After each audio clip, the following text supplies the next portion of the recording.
అంతర్జాతీయ మౌలిక వసతులతో నిర్మిస్తున్న రాజధాని అమరావతిలో అవకాశాలను అందిపుచ్చుకునేందుకు సరికొత్త ఆలోచనలతో రావాలని ముఖ్యమంత్రి చంద్రబాబు నాయుడు పెట్టుబడిదారులను ఆహ్వానించారు. అమరావతిని నాలెడ్జ్ సిటీగా తీర్చిదిద్దుతున్నామని, జాతీయ అంతర్జాతీయ విద్యా సంస్థలు వస్తున్నాయని సీఎం చెప్పారు. Quantum computing hub, digital infrastructure వంటివి అమరావతికి ప్రత్యేకత తీసుకువస్తాయని వివరించారు. అమరావతిని ప్రజా రాజధానిగా, ప్రపంచంలోనే అత్యుత్తమ నగరంగా నిర్మితమవుతుందని స్పష్టం చేశారు. సింగపూర్లో 2వ రోజు పర్యటనలో భాగంగా ముఖ్యమంత్రి world cities summit leadership plenary 2లో పాల్గొని can smart cities love humans అనే అంశంపై ప్రసంగించారు. అమరావతిని ప్రజా రాజధానిగా, ప్రపంచంలోనే అత్యుత్తమ నగరంగా నిర్మితమవుతోందని స్పష్టం చేశారు. ఈక్విటీ, నేచర్, ఆపర్చునిటీ, లివబుల్ సిటీగా అమరావతి ఉంటుందన్నారు.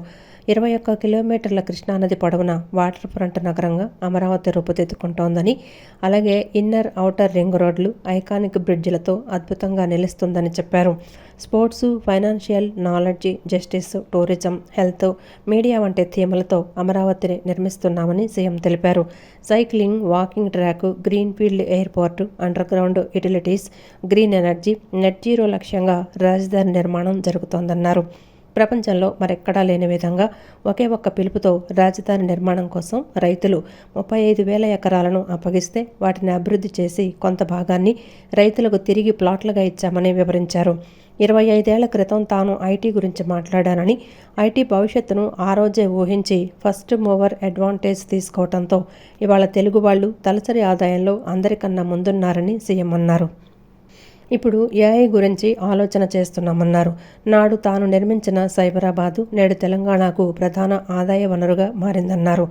సైబరాబాద్లో నాడు ఎకరం 2 లక్షలుంటే నేడు ఎకరం 200 కోట్లకు పెరిగిందన్నారు.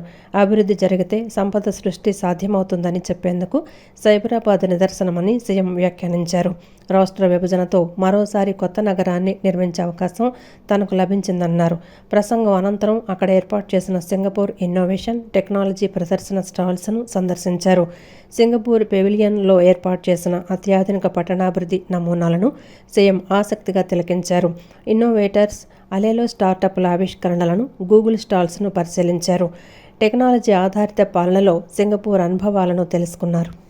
978 kilometers reuse water networks, 104 kilometers water supply network, 130 kilometers sewerage, 310 kilometers power network. These are all, again, if you see here, blue network, transport networks 5, 10, 15 minutes model, cycling, walking tracks, and also Greenfield Airport, we are constructing one more airport in the same city. Infrastructure, this is all utilities are going underground and we are making one of the best city. Even district cooling we are introducing here. Inclusive city, green enabled options for total renewable energy. All buildings will be green buildings. Energy will be renewable energy. That is where we are bringing from outside. This will be net zero and also green energy we are using in a big way. Green network 30%, that is the concept. Already if you see here, finance, everything we have tied up.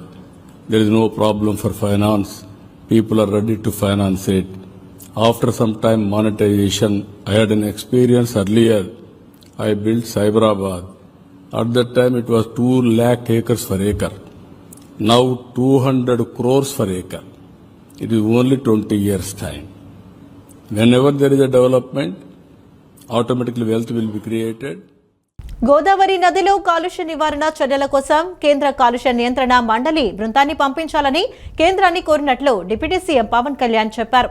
కాలుష్య స్థాయిని అంచనా వేసి తగిన నివారణ చర్యలు చేపట్టేందుకు కేంద్రం సహకరిస్తుందని ఆశాభావం వ్యక్తం చేశారు. రాష్ట్రంలోని 1050 కిలోమీటర్ల తీర ప్రాంతంలో సుమారు 450 కిలోమీటర్ల మేర మంగ్రోవ్, కాజురినా, తాటి చెట్ల పెంపకం చేపడుతున్నామన్నారు. ఆంధ్రప్రదేశ్ ప్రభుత్వం చేపడుతున్న పర్యావరణ పరిరక్షణ, అటవీ అభివృద్ధి కార్యక్రమాలకు కేంద్ర ప్రభుత్వం పూర్తి మద్దతు అందిస్తుందని కేంద్ర మంత్రి హామీ ఇచ్చినట్లు పవన్ కళ్యాణ్ పేర్కొన్నారు. ఢిల్లీ పర్యటనలో భాగంగా AP deputy CM Pawan Kalyan కేంద్ర అటవీ పర్యావరణాల శాఖ మంత్రి భూపేంద్ర యాదవ్తో సమావేశమయ్యారు. ఏపీ అటవీ శాఖకు సంబంధించిన కీలక అంశాలు, పలు ప్రాజెక్టులకు పర్యావరణ అనుమతులపై ప్రధానంగా చర్చించినట్లు తెలుస్తోంది. సమావేశం ముగిసిన అనంతరం పవన్ మీడియాతో మాట్లాడారు. ఏపీకి సంబంధించిన కీలక ప్రతిపాదనలను సమర్పించినట్లు తెలిపారు. ఏపీ అటవీ శాఖ కోసం ఏర్పాటు చేస్తున్న అరణ్య భవనంలో మానవ వన్యప్రాణి ఘర్షణ నివారణ కేంద్రం, great green wall monitoring centre, command and control centre, state tiger monitoring centre వంటి ఆధునిక సౌకర్యాలు ఏర్పాట్లు చేయాలని కోరామన్నారు. అటవీ ప్రాంతాల్లో పులుల సంరక్షణ కోసం ప్రస్తుతం ఉన్న 90 బేస్ క్యాంపులను 150కి పెంచేందుకు అదనపు నిధులు కోరినట్లు పవన్ తెలిపారు. ఈ బేస్ క్యాంపుల ద్వారా సుమారు 300 మంది చెంచు యువతకు ఉపాధి అవకాశాలు లభించనున్నట్లు చెప్పారు.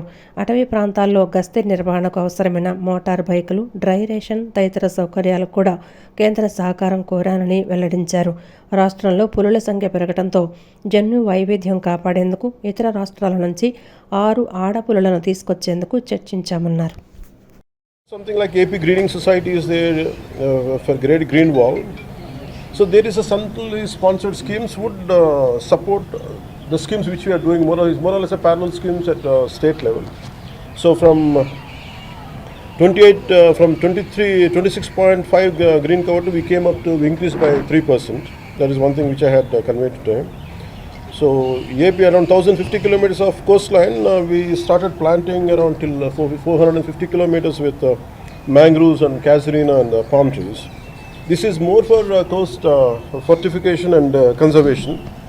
So we needed a lot of support from central schemes. Mission of AP, we are, as I told you, we had taken a plantation between from high tide zone up to 5 kilometers of the coast towards the landslide towards the land.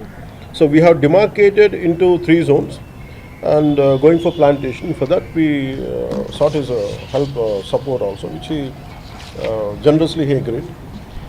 And the critical habitat improvements and Project Tiger, and regarding base camps, we want to increase tiger base camps from 90 to 150, and which we need additional funding. So which he generously said he would come on, I think August 12th.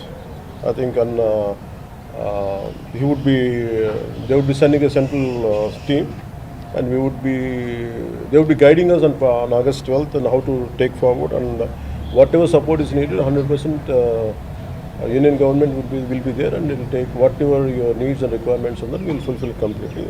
That one thing he generously and wholeheartedly agreed. Star cricketer Jonty roads మంత్రి నారా లోకేష్ ను కలిశారు. క్రీడలు, యువజన అభివృద్ధి, క్రీడా రంగంలో అద్భుతాల ఆవిష్కరణపై చర్చించారు. అంతర్జాతీయ ఉత్తమ పద్ధతులు అవలంబించడం, రాబోయే తరం ఛాంపియన్లను తీర్చిదిద్దడంపై చర్చించినట్లు లోకేష్ తెలిపారు. ఏపీని ప్రపంచ స్థాయి క్రీడా హబ్ గా తీర్చిదిద్దేందుకు ప్రభుత్వం కట్టుబడి ఉందని, ప్రపంచవ్యాప్త క్రీడాకారుల్లో జాంటీ రోడ్స్ స్ఫూర్తి నింపారని, ఆయన కలవటం ఎంతో సంతోషాన్నిచ్చిందని లోకేష్ ఎక్స్ వేదికగా వెల్లడించారు. రాష్ట్రానికి పెట్టుబడులు రావాలంటే శాంతి భద్రతలపై ఆధారపడి ఉంటుందని హోంమంత్రి వంకలపూడి అనిత అన్నారు. రాష్ట్రానికి పెట్టుబడులు, పరిశ్రమల రాకే తమ పనితీరుకు అద్దం పడుతుందని తెలిపారు. ఏపీలో క్రైమ్ రేటు 14.1% మేర తగ్గిందని, మొత్తంగా చూసుకుంటే 34,041 కేసులు తగ్గాయన్నారు. సీసీటీవీ కెమెరాలు, డ్రోన్ టెక్నాలజీని ఉపయోగించి చేస్తున్న పోలీసింగ్ క్రైమ్ రేటు తగ్గడానికి కారణమని చెప్పుకొచ్చారు. తాము అధికారంలోనికి వచ్చాక సీసీటీవీ కెమెరాలపై ప్రత్యేక దృష్టి సారించామని, ప్రజల భాగస్వామ్యాన్ని కూడా తీసుకున్నామన్నారు. సైబర్ క్రైమ్ కు సంబంధించి 247 కోట్లు ఫ్రీజ్ చేశామన్నారు. 8,000కు పైగా చట్ట విరుద్ధమైన ఆన్లైన్ కంటెంట్ ను తొలగించామని అనిత పేర్కొన్నారు. రాష్ట్ర సచివాలయంలో హోంమంత్రి వంగలపూడి అనిత విలేకరుల సమావేశం నిర్వహించారు. సమావేశంలో ఆమె మాట్లాడుతూ తాము అధికారంలోకి వచ్చాక సీసీటీవీ కెమెరాలపై ప్రత్యేక దృష్టి సారించామని, ప్రజల భాగస్వామ్యాన్ని కూడా తీసుకున్నామన్నారు. నేరం జరిగాక 24 గంటల్లో నిందితుడిని పట్టుకోవడానికి సీసీటీవీలు ఉపయోగపడుతున్నాయని తెలిపారు. అన్ని గ్రామాల్లో సీసీ కెమెరాల ఏర్పాటే లక్ష్యమన్నారు. 1,00,000 సీసీ కెమెరాలు పెట్టాలని టార్గెట్గా పెట్టుకున్నామని, ఇప్పటికే 70% సీసీ కెమెరాలను ఏర్పాటు చేస్తామని వెల్లడించారు. మహిళల రక్షణకు అత్యంత ప్రాధాన్యం ఇస్తున్నామని స్పష్టం చేశారు. మహిళల రక్షణ కోసం ఐజీ స్థాయి అధికారిని నియమించి శక్తి యాప్ను ఏర్పాటు చేశామన్నారు. శక్తి యాప్ను 1,50,00,000 మంది డౌన్లోడ్ చేయడంతో పాటు వాట్సాప్ నంబర్ను కూడా అందించామన్నారు. ఇప్పటివరకు తప్పిపోయిన 8,356 మందిని గుర్తించి వారి ఇళ్లకు పంపించామని అనిత తెలిపారు. చిన్నారులపై జరుగుతున్న అఘాయిత్యాలపై సీరియస్ యాక్షన్ తీసుకున్నామన్నారు. కొందరు ప్రభుత్వం తీసుకున్న చర్యలకు భయపడి వారికి వారే శిక్షించుకున్న సంఘటనలను చూశామన్నారు. నేరం చేసిన వ్యక్తికి శిక్ష పడాలంటే ఫోరెన్సిక్ నుంచి డిపార్ట్మెంట్ మొత్తం బాగా పనిచేయాలని సూచించారు. మహిళలపై నేరాల్లో 6.9% తగ్గుదల కనిపించిందని అనిత తెలిపారు.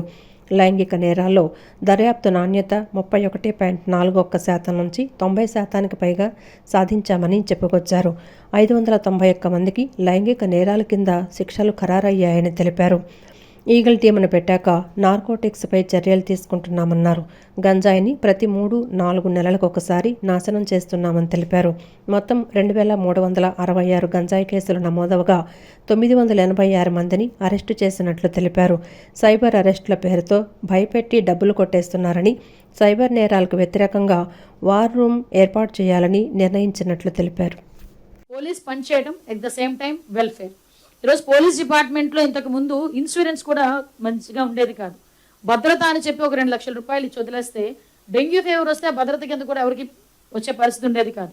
మేము హైబ్రిడ్ విధానం ఏర్పాటు చేసుకొని ఈరోజు కొన్ని బ్యాంక్స్తో టైఅప్ అయ్యి దగ్గర ఈరోజు ఎవరికైనా ఏదైనా ఇబ్బంది కలిగితే ఒక 25 లక్షల నుంచి 30 లక్షల రూపాయల వరకు హోమ్ గార్డ్ పొజిషన్ దగ్గర నుంచి, హోమ్ గార్డ్ స్థాయి వ్యక్తి దగ్గర నుంచి కూడా ఇన్సూరెన్స్లో కవర్ చేయడం జరుగుతుంది.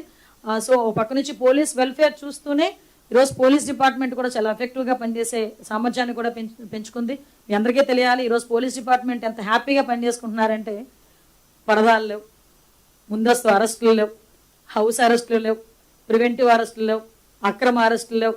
వాళ్ళ పని వాళ్ళు చేసుకుంటున్నారు, వాళ్ళ డ్యూటీస్ వాళ్ళు చేసుకుంటున్నారు ఎఫెక్టివ్గా. కాబట్టే పోలీస్ డిపార్ట్మెంట్లో ఇన్ని రిఫార్మ్స్ తీసుకురాగలిగి ఈరోజు లా అండ్ ఆర్డర్ విషయంలోని కూడా క్రైమ్ రేట్ని దగ్గర 14%కి తగ్గించగలిగామంటే మీ అందరి సపోర్టు, పోలీస్ డిపార్ట్మెంట్ అదేవిధంగా పబ్లిక్ సపోర్టుతో మా పోలీస్ డిపార్ట్మెంట్ చేస్తున్న ఒక ఘన విజయం కింద భావించి వీళ్ళందరినీ కూడా ఈ వేదిక మీద అప్రిషియేట్ చేస్తూ వాళ్ళందరినీ కూడా అభినందిస్తూ రాబోయే 3 సంవత్సరాల కాలంలో కూడా ఇయర్లీ ప్లాన్, 3 years ప్లాన్ పెట్టుకుని లాంగ్ టర్మ్ ప్లాన్ పెట్టుకుని మోడీ మరింత కాలం దేశ ప్రధానిగా కొనసాగేలా జగన్మాత దుర్గమ్మ కరుణించాలని కోరుకున్నట్లు కేంద్ర మంత్రి ప్రహ్లాద్ వెంకటేష్ జోషి పేర్కొన్నారు.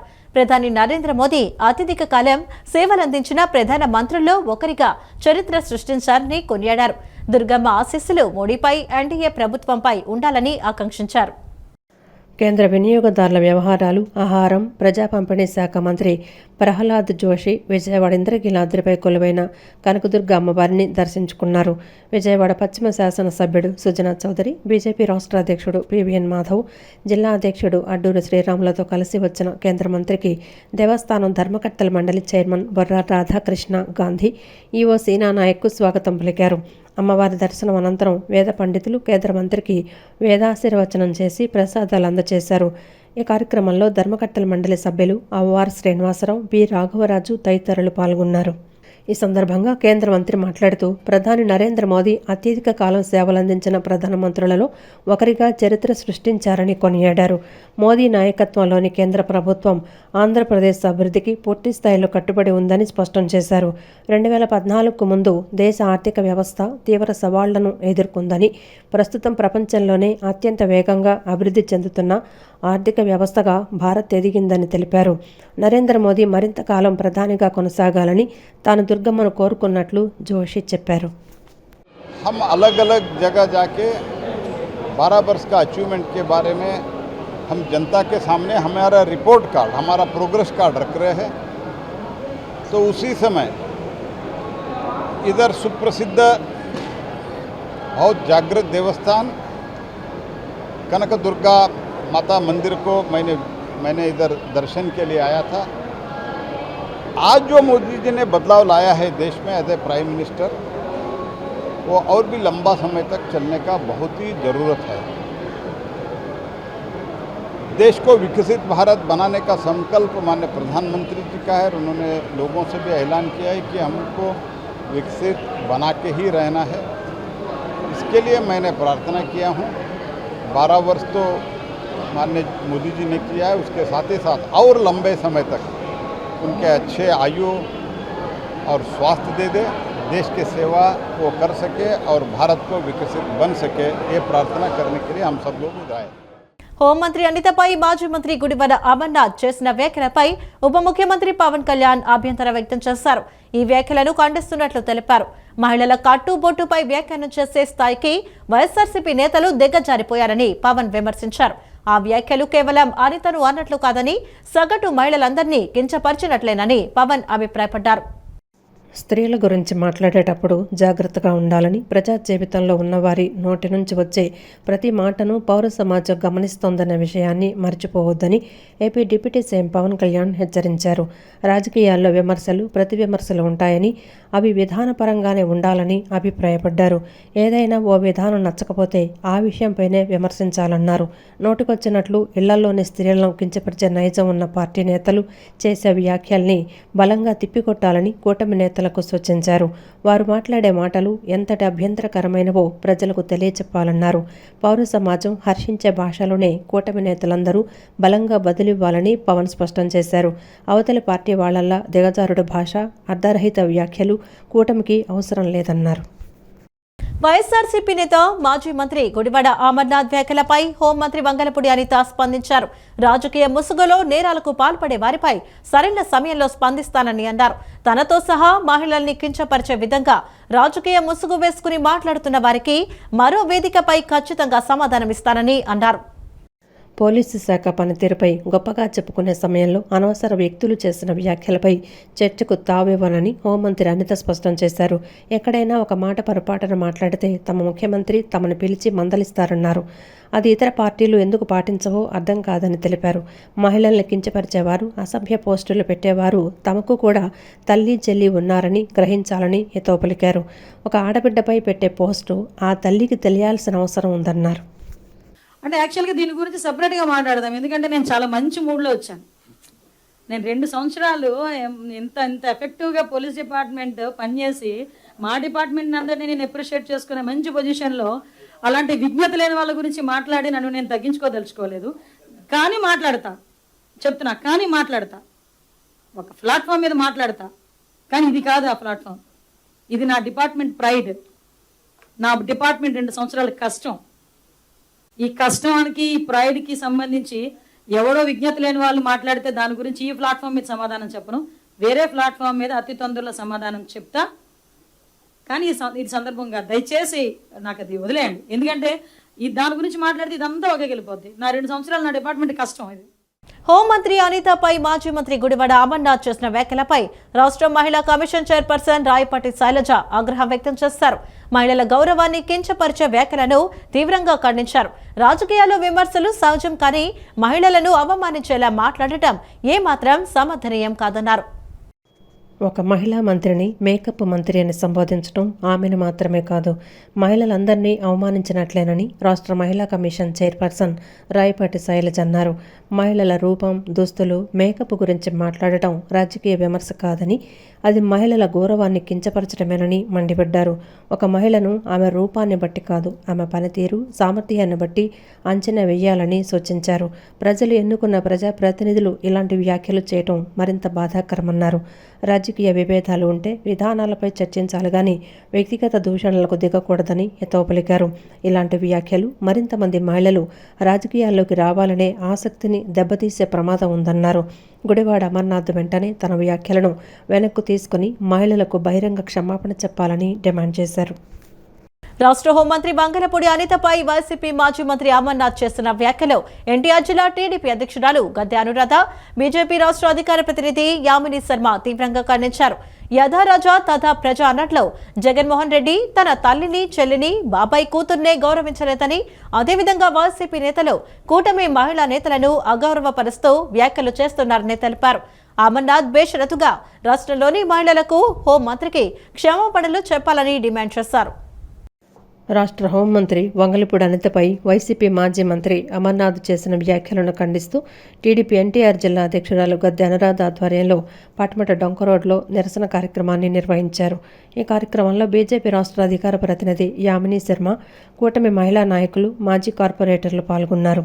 అమర్నాథ్ చిత్రపటానికి కోడిగుడ్లతో కొడుతూ తమ నిరసనను తెలియజేశారు. ఈ సందర్భంగా గద్దె అనురాధ మాట్లాడుతూ వైసీపీ నేతలు తమ సహజ గుణాన్ని వదలటం లేదని, ప్రజలు వారిని అసహించుకొని చీత్కరించుకొని 11 సీట్లకు పరిమితం చేసిన వారి భాష, అసభ్య పదజాలం, నీచపు మాటలు మాత్రం మారలేదన్నారు. జనాభాలో సగభాగం ఉన్న మహిళలను గౌరవించాలనే కనీస ఇంగిత జ్ఞానం కూడా లేకుండా వైసీపీ నేతలు మహిళలను కించపరుస్తూ నీచమైన పదజాలంతో మాట్లాడటం ఎంతవరకు సబబని, ఇది మీ సహజ ధోరణని ప్రశ్నించారు. మీ ఇళ్లల్లో కూడా మీ మహిళలను ఇలాగే గౌరవిస్తున్నారా అని నిలదీశారు.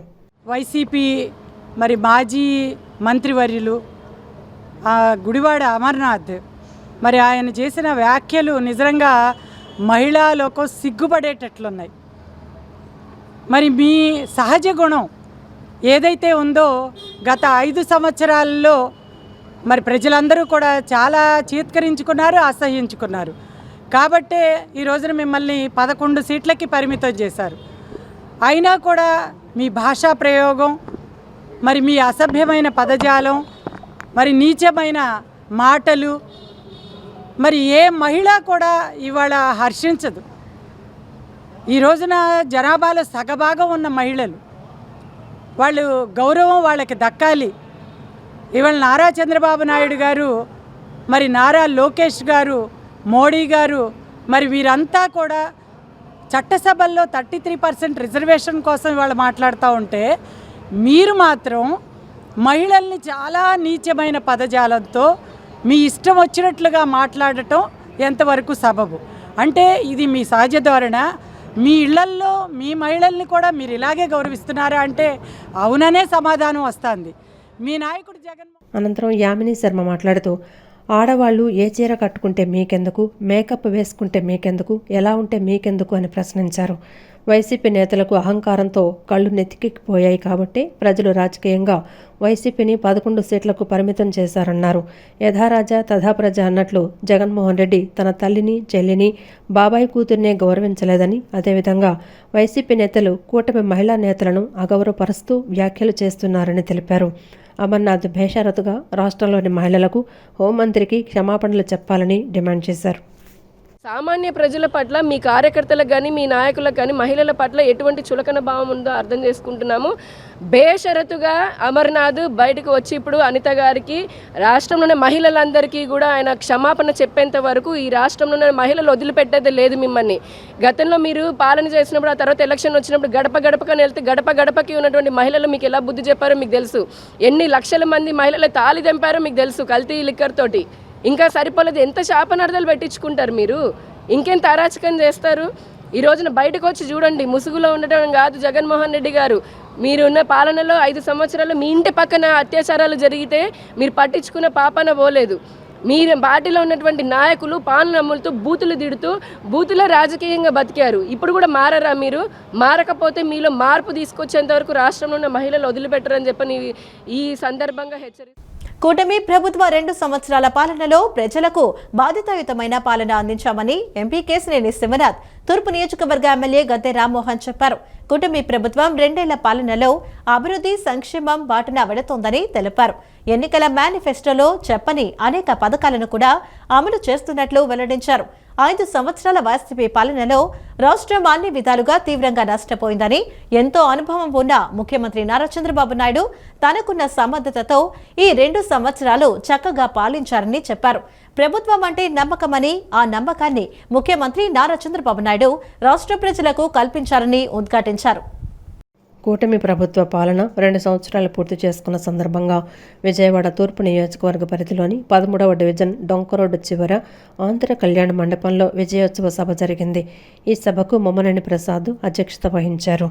ఈ సందర్భంగా ఎంపీ కేశినేని శివనాథ్ మాట్లాడుతూ, విశాఖపట్నం నుంచి చిత్తూరు, అనంతపురం వరకు బ్రాండ్ ఉన్న 740 భారీ పరిశ్రమలను రాష్ట్రానికి తీసుకొచ్చామని వెల్లడించారు. అందువల్ల ఉద్యోగాల కల్పనే కాకుండా రాష్ట్ర ఆదాయం కూడా పెరిగిందన్నారు. ఈ 2 సంవత్సరాల కాలంలో సమర్థవంతంగా పింఛన్లు అందచేయటం జరిగిందని చెప్పారు. ఉచితంగా గ్యాస్ సిలిండర్లతో పాటుగా ఆర్టీసీ బస్సుల్లో మహిళలకు ఉచిత ప్రయాణం కల్పించామన్నారు. డబుల్ ఇంజన్ సర్కారు వల్ల అభివృద్ధి వేగవంతం అయిందని పేర్కొన్నారు.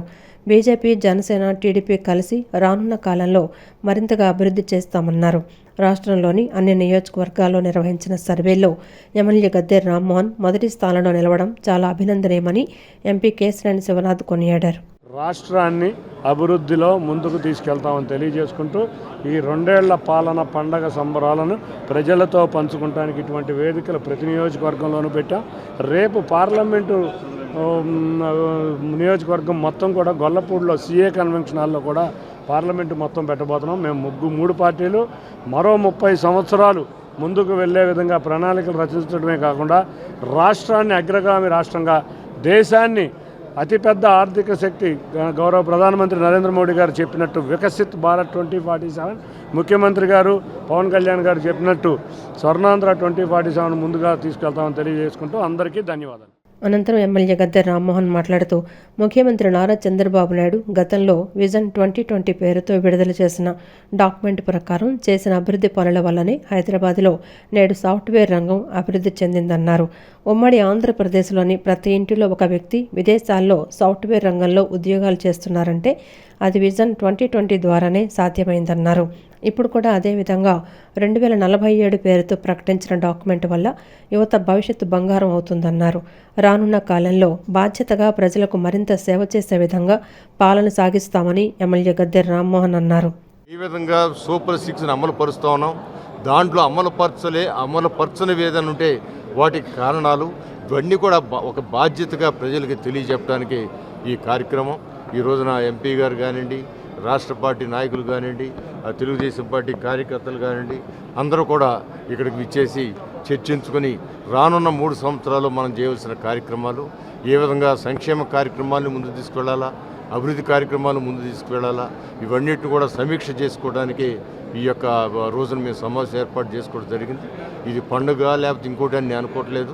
ఇది బాధ్యతగా ప్రజలకి ఎక్స్ప్లెయిన్ చేయడానికి ఈ కార్యక్రమం. బెనిఫిషియర్స్ ఏ విధంగా బెనిఫిట్ పొందుతూ ఉన్నారు, ఇంకా ఎంతమంది పొందవలసి ఉన్నారు, ఇవన్నీ చెప్పుకోవడానికి ఈ కార్యక్రమం ఏర్పాటు చేసి. అనంతరం బీజేపీ నాయకుడు దిలీప్ మాట్లాడుతూ కూటమి 2 సంవత్సరాల పాలనలో ప్రజలు చాలా సంతోషంగా ఉన్నారన్నారు. 2047 సంవత్సరం నాటికి మన దేశం వికసిత్ భారత్గా అవతరిస్తోందన్నారు.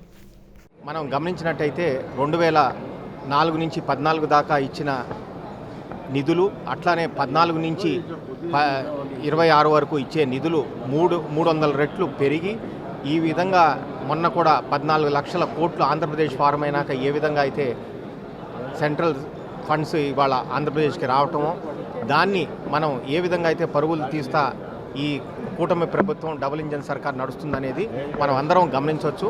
దీన్ని ఈ ప్రోగ్రామ్ని చక్కగా సహకరించి కూటమి ఏ విధంగా ముందుకెళ్తాందనేది దీన్ని బట్టి మనం అందరం కూడా కార్యకర్తలు సంతోషంగా ఇవాళ పండగ రూపంలో జరుపుకుంటున్నారని చెప్పి నేను మనోపూర్వకంగా మీ అందరికీ తెలియజేస్తూ ప్రజాస్వామ్యంలో ఓటు హక్కు అర్హులైన ప్రతి ఒక్కరికి ఉండాలని, పోలింగ్ సమయంలో వారి అభిప్రాయాన్ని ఓటు హక్కు ద్వారా తెలియజేయాలని తూర్పు నియోజకవర్గ ఎమ్మెల్యే గద్దె రామ్మోహన్ అన్నారు. మన ప్రజాస్వామ్యాన్ని కాపాడుకోవటానికే ఈ సర్ కార్యక్రమం అని అన్నారు. దేశంలో పుట్టి 18 సంవత్సరాలు నిండిన ప్రతి ఒక్కరూ ఓటు హక్కు పొందాలన్నారు. ఓటరు జాబితా అప్డేట్ అనేది రాజ్యాంగం కల్పించిన ప్రక్రియ అని, అందువల్ల ప్రతి ఒక్కరూ BLOలకు సహకరించి ఓటు హక్కును కాపాడుకోవాలన్నారు. విజయవాడ తూర్పు నియోజకవర్గ పరిధిలోని 13వ డివిజన్ పద్మజానగర్ ఏరియాలో సర్ స్పెషల్ ఇన్సెంటివ్ డివిజన్ ఓటర్ల జాబితా ప్రత్యక్ష సమగ్ర సవరణ జరిగింది. ఈ ప్రాంతంలో ఓట్ల సవరణ జరుగుతున్న తీరును తూర్పు నియోజకవర్గ ఎమ్మెల్యే గద్దె రామ్మోహన్ పరిశీలించారు. ఈ సందర్భంగా ఎమ్మెల్యే గద్దె రామ్మోహన్ మాట్లాడుతూ ఓటర్ల జాబితా ప్రత్యేక సమగ్ర సవరణ తూర్పు నియోజకవర్గంలో చాలా చక్కగా జరుగుతోందని తెలిపారు. అన్ని రాజకీయ పార్టీలకు చెందిన వారు ఈ కార్యక్రమంలో పాల్గొని ఓటరు జాబితాను నిశితంగా పరిశీలిస్తున్నారని చెప్పారు. సరిపై ప్రజల్లో కూడా అవగాహన ఏర్పడిందని, వారు కూడా BLOలకు పూర్తి స్థాయిలో సహకరిస్తున్నారని చెప్పారు. ఎక్కడైనా చిన్నపాటి లోపాలుంటే వారిని సరిచేసుకుంటూ ముందుకు వెళ్తున్నారన్నారు. మన ప్రజాస్వామ్యాన్ని కాపాడుకోవడానికి ఈ సర్ కార్యక్రమం అని అన్నారు. దేశంలో పుట్టి 18 సంవత్సరాలు నిండిన ప్రతి ఒక్కరూ ఓటు హక్కు పొందాలన్నారు. ఈ ఓటు హక్కు వినియోగించుకొని వారి పోలింగ్ సమయంలో వారి అభిప్రాయాన్ని తెలియచేయాలన్నారు. సర్ కార్యక్రమంపై అపోహలు వద్దని, ధైర్యంగా BLOలకు వివరాలను తెలియచేయడంతో పాటుగా తోటి వారు ఎవరైనా వివరాలు చెప్పడానికి నిరాకరిస్తే వారికి కూడా అవగాహన కల్పించాలని చెప్పారు. సర్ కార్యక్రమంపై ప్రతిపక్ష పార్టీలు చెప్పే మాటలను నమ్మవద్దని, ప్రతి 25 సంవత్సరాలకు ఒకసారి ఈ ఓటర్ల జాబితాను సవరించే కార్యక్రమం జరుగుతుందన్నారు. ఓటర్ జాబితా అప్డేట్ అనేది రాజ్యాంగం కల్పించిన ప్రక్రియ అని, అందువల్ల ప్రతి ఒక్కరూ బిఎల్ఓలకు సహకరించి ఓటు హక్కును కాపాడుకోవాలని ఎమ్మెల్యే గద్దె రామ్మోహన్ చెప్పారు. ఓటరు నమోదుకు తెలుగుదేశం పార్టీ తరపు నుంచి బూత్ లెవెల్ ఏజెంట్లు ఉంటారని, వారి సహకారం కూడా తీసుకొని ఎన్నికల సిబ్బందికి సహకరించి వారడిగిన సమాచారం పొందుపరిచి ఓటును నమోదు చేయించుకోవాలని వివరించారు. ఈ కార్యక్రమంలో బిఎల్ఓ ఆసియా, పార్టీ నాయకులు నూతి శ్రేణు, ముమ్మలిని ప్రసాద్, కొర్రపాటి శ్రేణు తదితరులు పాల్గొన్నారు. విజయవాడ తూర్పు నియోజకవర్గంలో మరి చాలా చురుగ్గా జరుగుతూ ఉంది. అందరూ కూడా బయటకు వచ్చి ప్రజలు కూడా ఆహ్వానిస్తూ దానిలో కన్నా డౌట్లు బిఎల్ఓ గారిని, బూత్ లెవెల్ ఆఫీసర్ గారిని అడిగి తెలుసుకుని వాళ్ళు సహకరిస్తూ ఉన్నారు. ఇంకా సహకరించిన వాళ్ళు ఉంటే మేము వాళ్ళందరికీ ఇప్పుడు సహకరించే వాళ్ళు చెబుతున్నాం. మీ పక్కన ఇళ్ళ వాళ్ళు కూడా ఏమైనా అనుమానాలు ఉంటే అవి నివృత్తి చేసి సహకరించేటట్టుగా చేయమని. సో ఈ సర్వే యాక్టివిటీ ప్రభుత్వం, కేంద్ర ప్రభుత్వం కానీ లేదా ఎలక్షన్ కమిషన్ ఇది ఏదో కొత్తగా మోడీ గారు కనిపెట్టిన కార్యక్రమం కాదు. ఇది మోడీ గారు తన స్వార్థం కోసం ఏర్పాటు చేసిన కార్యక్రమం మాత్రం కాదు. ఎందుకంటే అపోజిషన్లో ఉన్నవాళ్ళు ఏదో దీన్ని వంకలు చెప్పి ఏదో రూలింగ్లో ఉన్న పార్టీలు వాళ్ళ అధికారాన్ని నిలుపుకోవడానికి చేసే కార్యక్రమం అనుకుంటున్నారు. ప్రతి 25 సంవత్సరాలకి మన స్వాతంత్రం వచ్చిన దగ్గర నుంచి ప్రతి 25 సంవత్సరాలకి ఇంటెన్సివ్ సర్వే అనేది, ఓటర్ సర్వే అనేది జరుగుతూ ఉంటుంది. నాకు తెలిసి 2003లో జరిగింది. మళ్ళీ తర్వాత ఇప్పుడు 2026లో జరుగుతోంది. మళ్ళీ తర్వాత కావాలంటే మళ్ళీ 2049లో జరుగుతుంది. సో ఇది ఒక ప్రక్రియ, రాజ్యాంగం కల్పించిన ప్రక్రియ కానీ ఏ ఒక్క గవర్నమెంట్ తన స్వార్థం చెప్పిన ప్రక్రియ కాదని ప్రజలు అవగాహన పరుచుకొని వాళ్ళ ఓటును వాళ్ళు కాపాడుకోవాల్సిన అవసరం ఉంది. కాపాడుకోవటానికి బిఎల్ఓలు, బూత్ లెవెల్ ఆఫీసర్ ఏవైతే ప్రభుత్వం గవర్నమెంట్ నియమించిన బిఎల్ఓ గారు వచ్చినప్పుడు ఆవిడతో మర్యాదపూర్వకంగా ప్రవర్తించి వాళ్ళ అడిగిన విషయాలన్నీ కూడా ఇస్తే తప్పకుండా అందరి ఓట్లు కాపాడబడతాయని కూడా తెలియదు. ఓటర్ల జాబితా మరింత పారదర్శకంగా, ఖచ్చితంగా ఉండేలా ఎన్నికల సంఘం చేపట్టిన స్పెషల్ ఇంటెన్సివ్ రివిజన్ కార్యక్రమం నియోజకవర్గంలో పారదర్శకంగా జరుగుతుందని సెంట్రల్ ఎమ్మెల్యే బోండా ఉమామహేశ్వరరావు తెలిపారు. ఓటర్ల జాబితా ప్రక్షాళనతో పాటు కొత్త ఓటర్ల నమోదుకు ఈ కార్యక్రమం ఎంతో ఉపయోగపడుతుందని చెప్పారు. విజయవాడ సెంట్రల్ నియోజకవర్గంలోని 64వ డివిజన్ కంట్రిక ట్రాన్స్ఫార్మర్ సెంటర్ పరిధిలో బూత్ నంబర్లు 112, 110, 109 వద్ద నిర్వహించిన స్పెషల్ ఇంటెన్సివ్ రివిజన్ అవగాహన సదస్సులో ఎమ్మెల్యే బోండా ఉమామహేశ్వరరావు పాల్గొన్నారు. ఈ సందర్భంగా ఆయన మాట్లాడుతూ రాష్ట్ర వ్యాప్తంగా ఎన్నికల సంఘం ఆదేశాల మేరకు నిర్వహిస్తున్న ఎస్ఐఆర్ కార్యక్రమం నియోజకవర్గంలో విజయవంతంగా కొనసాగుతోందన్నారు. పార్టీ నాయకులు, బూత్ ఇన్ఛార్జీలు, కార్యకర్తలు ఎన్నికల అధికారులతో కలిసి ఇంటింటికి వెళ్లి ఓటర్ల వివరాలను పరిశీలిస్తున్నారని తెలిపారు. మరణించిన ఓటర్ల పేర్ల తొలగింపు, 18 సంవత్సరాలు పూర్తి చేసుకున్న యువతకు ఓటు హక్కు కల్పించడం, ఓటర్ల వివరాల సవరణ వంటి ప్రక్రియలు ఈ కార్యక్రమంలో భాగమని చెప్పారు. జూలై 14 వరకు డోర్ టు డోర్ వెరిఫికేషన్ కొనసాగుతుందని, అనంతరం ముసాయిదా ఓటర్ల జాబితా విడుదల చేసి ప్రజల అభ్యంతరాలు, సూచనలు స్వీకరించిన తర్వాత తుది జాబితా ప్రకటిస్తారని వెల్లడించారు. పోలింగ్ కేంద్రాల పునర్వ్యవస్థీకరణకు సంబంధించిన సూచనలను కూడా ఈ ప్రక్రియలో తెలియజేసే అవకాశం ఉందన్నారు. అన్ని రాజకీయ పార్టీలు ఎన్నికల ప్రక్రియను బలోపేతం చేయడానికి సహకరించాలని పిలుపునిచ్చిన బోండా ఉమా ముఖ్యమంత్రి నారా చంద్రబాబు నాయుడు ఆదేశాల మేరకు ఎస్ఐఆర్ కార్యక్రమాన్ని పూర్తిస్థాయిలో విజయవంతం చేస్తామని స్పష్టం చేశారు. నగరంలోని ప్రధాన కాలువలు, డ్రైన్లు, ప్రజా ప్రదేశాల్లో పారిశుద్ధ్య నిర్వహణకు అత్యంత ప్రాధాన్యత ఇవ్వాలని, చెత్త సేకరణ, వ్యర్థాల తొలగింపు, కాలువల శుభ్రత కార్యక్రమాలను నిరంతరాయంగా కొనసాగించాలని విజయవాడ నగరపాలక సంస్థ కమిషనర్ ధ్యానచంద్ర అధికారులను ఆదేశించారు. నగర ప్రజలకు పరిశుభ్రమైన, ఆరోగ్యకరమైన వాతావరణాన్ని అందించడమే లక్ష్యంగా అన్ని విభాగాలు సమన్వయంతో పనిచేయాలని సూచించారు. విజయవాడ నగరాన్ని పరిశుభ్రంగా, ఆరోగ్యవంతమైన నగరంగా తీర్చిదిద్దే లక్ష్యంతో విజయవాడ నగరపాలక సంస్థ కమిషనర్ ధ్యానచంద్ర ఈరోజు ఉదయం మహాత్మాగాంధీ రోడ్డు, లో bridge, BRTS road, Krishnaveni cloth market, Nizam gate, Gandhi hill ప్రాంతాలలో పర్యటించి పారిశుద్ధ్య నిర్వహణ, వ్యర్థాల తొలగింపు, కాలువల శుభ్రత పనులను క్షేత్రస్థాయిలో పరిశీలించారు. ముందుగా పంజా సెంటర్ సమీపంలోని కృష్ణవేణి క్లాత్ మార్కెట్ వద్ద కాలువల్లో పేరుకుపోయిన పూడిక తొలగింపు పనులను పరిశీలించారు. డ్రైనేజీ వ్యవస్థ సజావుగా పనిచేసేలా పూడిక తొలగింపు పనులను వేగవంతంగా పూర్తి చేయాలని అధికారులను ఆదేశించారు. ఈ సందర్భంగా పూడిక తొలగింపునకు వినియోగిస్తున్న యంత్రాల పనితీరును కూడా పరిశీలించారు. అనంతరం నైజాం గేట్ ప్రాంతంలో కాలువల్లో తేలియాడుతున్న వ్యర్థాలను తొలగించే కార్యక్రమాన్ని పరిశీలించారు.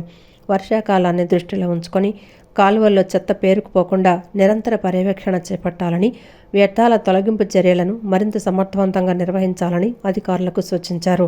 వంటంలోని గాంధీజీ మహిళా కళాశాల సమీపంలో ఉన్న అన్నా క్యాంటీన్ను కమిషనర్ ధ్యానచంద్ర క్షేత్రస్థాయిలో పరిశీలించారు. ఈ సందర్భంగా క్యాంటీన్లో అందిస్తున్న ఆహార నాణ్యత, పారిశుద్ధ్య నిర్వహణ, వంటశాల పరిశుభ్రత, త్రాగునీటి సరఫరా తదితర అంశాలను స్వయంగా పరిశీలించి సిబ్బందికి పలు సూచనలు చేశారు. అన్నా క్యాంటీన్కి వచ్చే ప్రజలకు ఎలాంటి అసౌకర్యం కలగకుండా అన్ని సౌకర్యాలు అందుబాటులో ఉండాలని, ముఖ్యంగా త్రాగునీటి సరఫరాలో ఎలాంటి అంతరాయం తలెత్తకుండా చర్యలు తీసుకోవాలని అధికారులను ఆదేశించారు. అలాగే క్యాంటీన్ నిర్వహణపై నిరంతరం పర్యవేక్షణ కొనసాగిస్తూ ప్రజలు ఎదుర్కొనే ఏవైనా సమస్యలను వెంటనే పరిష్కరించాలని సూచించారు. ఆహార నాణ్యత, పరిశుభ్రత విషయంలో ఎట్టి పరిస్థితుల్లోనూ రాజీ పడకూడదని స్పష్టం చేశారు. ఈ పర్యటనలో chief engineer incharge P Satyakumari, deputy city planner Chandrabose, executive ఇంజనీర్లు J Srinivas, Gopalakrishnamurthy, assistant medical health officer doctor Annapurna సిబ్బంది పాల్గొన్నారు. నరేంద్ర మోడీ ప్రధానిగా 12 ఏళ్లు పూర్తి చేసుకున్న సందర్భంగా కేంద్ర మంత్రి ప్రహ్లాద్ జోషి నేడు విజయవాడలోని యువ గాయని శ్రీ లలిత నివాసానికి వెళ్లి కుటుంబ సభ్యులతో మాట్లాడారు. గాయనిగా ఆమె ప్రస్థానం, ప్రధాని ప్రశంసలు అందుకున్న పాట గురించి వివరాలు అడిగి తెలుసుకున్నారు. ప్రధాని నరేంద్ర మోడీ ప్రస్థానానికి సంబంధించిన పుస్తకాలు అందజేశారు. గాయనికి మరిన్ని ఉన్నత శిఖరాలను అధిరోహించాలని ఆకాంక్షించారు. నరేంద్ర మోడీ ప్రధానిగా 12 ఏళ్లు పూర్తి చేసుకున్న సందర్భంగా ప్రముఖుల ఇళ్లకు వెళ్లి నరేంద్ర మోడీ 12 ఏళ్ల కాలంలో ఏమేమి చేశారో తెలియజేసి పుస్తకాలు అందించేందుకు కేంద్ర మంత్రి ప్రహ్లాద్ జోషి, బీజేపీ రాష్ట్ర అధ్యక్షులు పివిఎన్ మాధవ్ నేడు అయోధ్య నగర్లో లోటస్ ల్యాండ్ మార్క్లోని యువ గాయని గుడిపాటి లలిత నివాసానికి వెళ్లారు. లలిత సంగీత ప్రయాణం ఎలా ప్రారంభమైంది, ప్రధాని నరేంద్ర మోడీ ఆమె పాడిన పాటలను ప్రశంసించిన విధానాన్ని అడిగి తెలుసుకున్నారు. కుటుంబ సభ్యులతో కాసేపు ముచ్చటించారు. అనంతరం ప్రధాని నరేంద్ర మోడీ 12 ఏళ్ల ప్రస్థానానికి సంబంధించిన పుస్తకాలను లలితకు అందజేశారు. లలిత కుటుంబ సభ్యులు కేంద్ర మంత్రికి శాల్వా కప్పి బొబ్బిలి వీణను బహూకరించారు. అనంతరం కేంద్ర మంత్రి ప్రహ్లాద్ జోషి మాట్లాడుతూ తాను హిందుస్థానీ సంగీతానికి అభిమానుడని, తన కుమార్తె కూడా సంగీతాన్ని నేర్చుకుందన్నారు. యువ గాయని శ్రీలలిత తన అద్భుత గాత్రంతో అమ్మవారిపై పాటలను పాడిందని, ప్రధాని నరేంద్ర మోడీ కూడా ఆమె ప్రతిభను గుర్తించారన్నారు. ప్రధాని నరేంద్ర మోడీ 12 ఏళ్ల ప్రస్థానం పూర్తయిన శుభ సందర్భంలో తాను విజయవాడ వచ్చానని, 12 ఏళ్లలో దేశం ఎంతో అభివృద్ధి చెందిందన్నారు. దాని గురించి ప్రజలకు అవగాహన కల్పించడం జరుగుతోందన్నారు. సంక్షోభంలో కూడా దేశం ఎలా ఎదుర్కొని అభివృద్ధి చెందింది, రాష్ట్రాభివృద్ధికి కేంద్రం చేస్తున్న కృషిని వివరించడం జరుగుతోందన్నారు. दैट अवेयरनेस प्रोग्राम के लिए मैं इधर आया हूँ और जब मैं आया था सुबह भी हमने कुछ लोगों से मिला है. आज अभी श्री ललिता और उनके फैमिली के साथ, सीतारामों सबके साथ मेरा मुलाकात हुआ है. और इनका पिताजी एक अच्छे गायक है. So I have presented what has been done to the Andhra Pradesh and what has been done to the entire country. How country, in spite of all these crises in the world, in a relative terms, how it is managing well. That's all the things. Some of the book also it contains that. And what has been done to the Andhra Pradesh, in a way newly formed state, newly formed capital, what has been done. That all those things we are giving it to some of the people. అనంతరం BJP రాష్ట్ర అధ్యక్షుడు మాధవ్ మాట్లాడుతూ ఇంద్రకీలాద్రిపై ఉన్న అమ్మవారిపై అద్భుతమైన గీతాలను లలిత ఆలపించారని చెప్పారు. ఆ పాటకు ప్రధానమంత్రి పరవశించి తన సోషల్ మీడియా హ్యాండిల్లో పెట్టడం జరిగిందన్నారు. దేవీ నవరాత్రుల సందర్భంగా లీలా కటాక్షం తెలుగు పాటను తన అద్భుత గానామృతంతో అందించడం జరిగిందన్నారు. దానిపై ప్రధాని ట్వీట్ చేసిన తర్వాత దేశవ్యాప్తంగా చర్చనీయాంశమైందని తెలిపారు. ఏదైతే లీలా కటాక్షం ఉందో దానంతా కూడా అద్భుతంగా ఆవిడ గానామృతం ద్వారా అందించడం జరిగింది. దాన్ని ఆయన ఎప్పుడైతే ట్వీట్ చేశారో దేశవ్యాప్తంగా దాన్ని పెద్ద చర్చకు దారితీసింది. కనుక అటువంటి అదృష్టవంతురాలు, అలాగే నరేంద్ర మోడీ గారు కూడా అదృష్టం. అంటే అమ్మవారి గురించి ఆయన సోషల్ మీడియా హ్యాండిల్లో పెట్టడం. కానీ అటువంటి సందర్భంలో వాళ్ళ ఇంటికి రావడం జరిగింది, ఆవిడ కలవటం జరిగింది, ఆ పాట కూడా వినటం జరిగింది. ప్రహ్లాద్ జోషి గారు ప్రత్యేకంగా చాలా అభినందించారు. ఆయన కూడా సంగీత ప్రేమికుడు. ధార్వాడ్, హుబ్లీ ఏరియాలో సంగీతోత్సవాలు జరుగుతాయి. అనేక రకాల విషయాలు మాట్లాడుకోవడం జరిగింది. కనుక మరొకసారి ఆవిడకి ఈ 12 years సందర్భంగా బుక్స్ అందజేయాలని కోరుతున్నాను.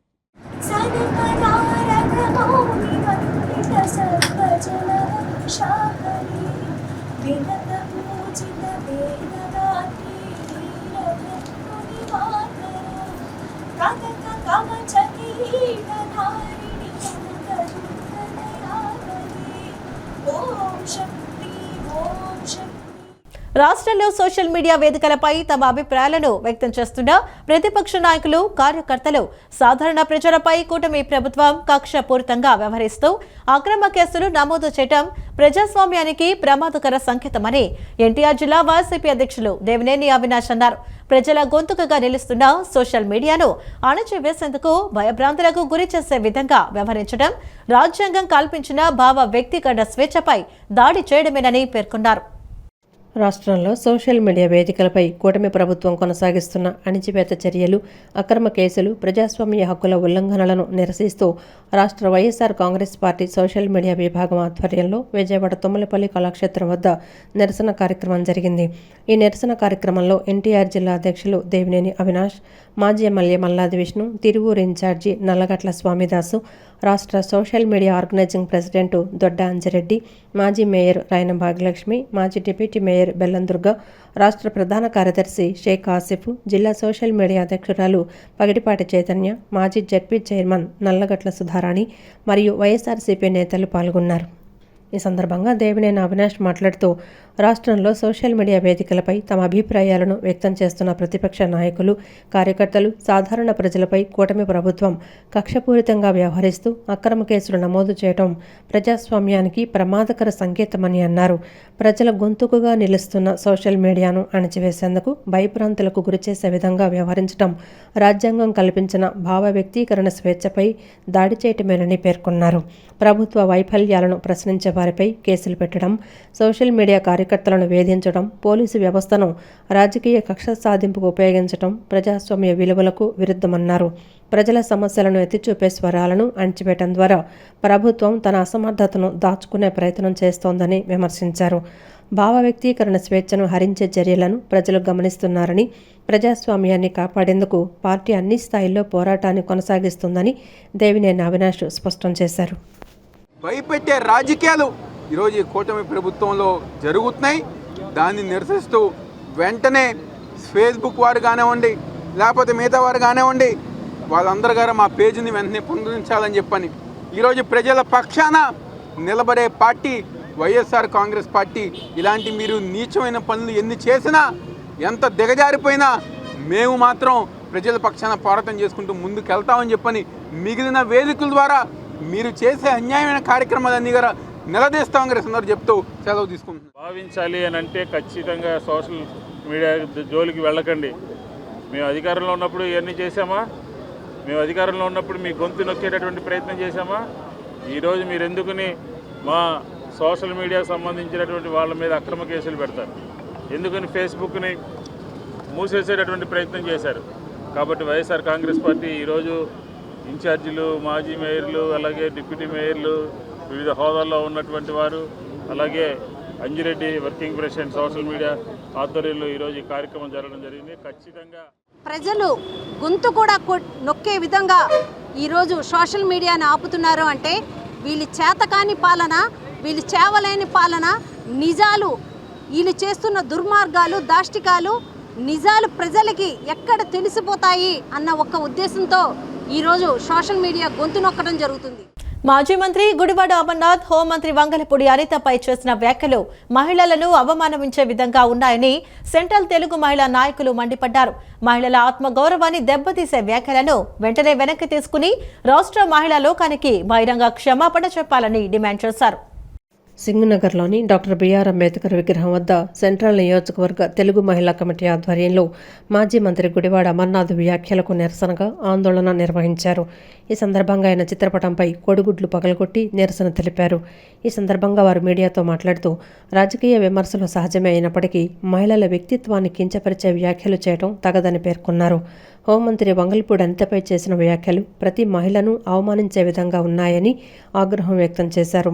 మహిళల భద్రత, గౌరవ పరిరక్షణలో ప్రభుత్వం కట్టుబడి ఉందని, మహిళలపై అనుచిత వ్యాఖ్యలు చేసిన వారిపై కఠిన చర్యలు తీసుకుంటోందని తెలిపారు. గుడివాడ అమర్నాథ్ తన వ్యాఖ్యలను వెనక్కు తీసుకుని బహిరంగ క్షమాపణ చెప్పాలని, లేని పక్షంలో రాష్ట్ర వ్యాప్తంగా ఆందోళనలు చేపడతామని హెచ్చరించారు. జూన్ 3లో 50 సంవత్సరాలు నిండిన కార్మికులు పనిచేయడానికి వీల్లేదని మెడికల్ డిపార్ట్మెంట్లో టెండర్ కండిషన్లు పెట్టారని, దాన్ని తొలగించాలని AP medical contract employees and workers union రాష్ట్ర అధ్యక్షుడు జె రాజారెడ్డి డిమాండ్ చేశారు. కార్మికుల హక్కులను కాలరాసే విధంగా చేస్తున్నారని, కార్మికుల పొట్టకొట్టి వారు కక్కిన కూడు తినడానికి ఆశపడుతున్నారని, దాన్ని మానుకోవాలన్నారు. అధికారులు కూడా వారికి వత్తాసు పలుకుతున్నారని మండిపడ్డారు. AP medical contract employees and workers union AITUC ఆధ్వర్యంలో సమస్యల పరిష్కారం కోరుతూ విజయవాడ పాత ప్రభుత్వ ఆసుపత్రిలోని డిఎంఈ కార్యాలయం వద్ద ధర్నా నిర్వహించారు.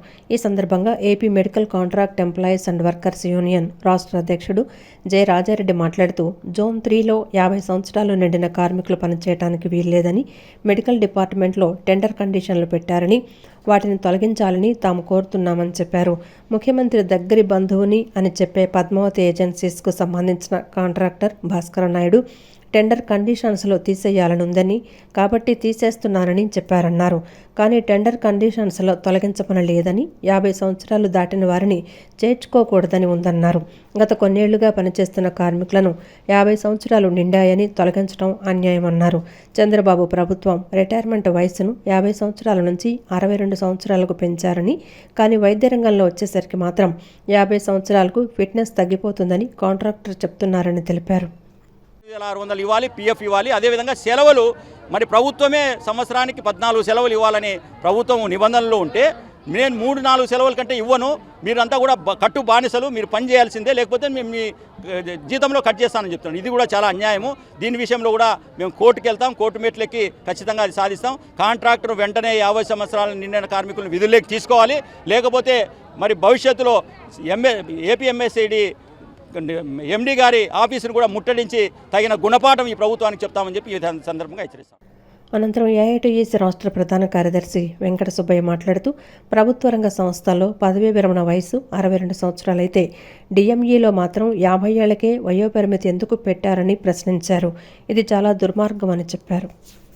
వర్కర్కు 1వ తేదీ లోపల జీతం ఇవ్వాలా, పిఎఫ్ డబ్బులు ఇవ్వాలా, ఈఎస్ డబ్బులు కట్టాలా, మరి అవి కట్టకుండా చాలామంది ఉన్నారు. అటువంటి వాళ్ళ మీద క్రిమినల్ కేసులు పెట్టాలి గవర్నమెంట్. ఎవరైతే కండక్టర్ పిఎఫ్ ఈఎస్ఐ డబ్బులు కట్టలేదో వాళ్ళ టెండర్ రద్దు చేయాలి అని డిమాండ్ చేస్తున్నాము. ఈరోజు సమస్యలన్నిటి అందరికీ కూడా మేము విన్నవించాము. డిఎంఈ గారు న్యాయం చేస్తామని చెప్పారు. ఆయన చెప్పినటువంటి మాటను నిలబెట్టుకోవాలని చెప్పేసి ఏఐటీయూసీగా డిమాండ్ చేస్తున్నాం. తీవ్రమైన థైరాయిడ్ క్యాన్సర్తో ప్రాణాపాయ స్థితిలో ఉన్న 51 ఏళ్ల మహిళా రోగికి ఆంధ్రప్రదేశ్లోనే తొలిసారిగా ఈసీఎంఓ సహాయంతో ట్రాకియల్ స్టెంటింగ్ శస్త్రచికిత్సను విజయవంతంగా నిర్వహించారు తాడేపల్లి మెడ్ స్టార్ హాస్పిటల్స్ వైద్యులు. ప్రస్తుతం ఆ రోగి ఎటువంటి అదనపు ఆక్సిజన్ మరియు వెంటిలేటర్ సాయం లేకుండానే సాధారణంగా శ్వాస తీసుకుంటూ నడుస్తూ మాట్లాడగలుగుతున్నారు. అధునాతన మల్టీ డిసిప్లినరీ వైద్య బృందం సమన్వయంతోనే ఈ అరుదైన విజయం సాధ్యమైందని హాస్పిటల్ మేనేజ్మెంట్ మరియు వైద్య బృందం ప్రకటించింది. తీవ్రమైన థైరాయిడ్ క్యాన్సర్తో ఊపిరాడని స్థితికి చేరుకున్న 51 ఏళ్ల మహిళా రోగికి తాడేపల్లిలోని మెడ్స్టార్ హాస్పిటల్స్ వైద్యులు అత్యంత క్లిష్టమైన ఎక్మో గైడెడ్ ట్రాకియల్ స్టెంటింగ్ శస్త్రచికిత్సను విజయవంతంగా నిర్వహించారు. ఈ అరుదైన వైద్య విజయం గురించిన వివరాలను ఆసుపత్రి యాజమాన్యం మరియు వైద్య బృందం విలేకరుల సమావేశంలో వెల్లడించారు.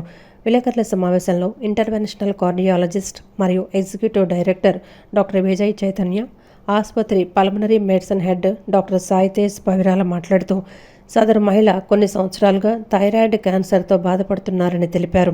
పలు ఆసుపత్రులు తిరిగినా పరిష్కారం దొరకని స్థితిలో ఆఖరి ప్రయత్నంగా వారు మెడ్స్టార్ హాస్పిటల్స్ను ఆశ్రయించారని వివరించారు.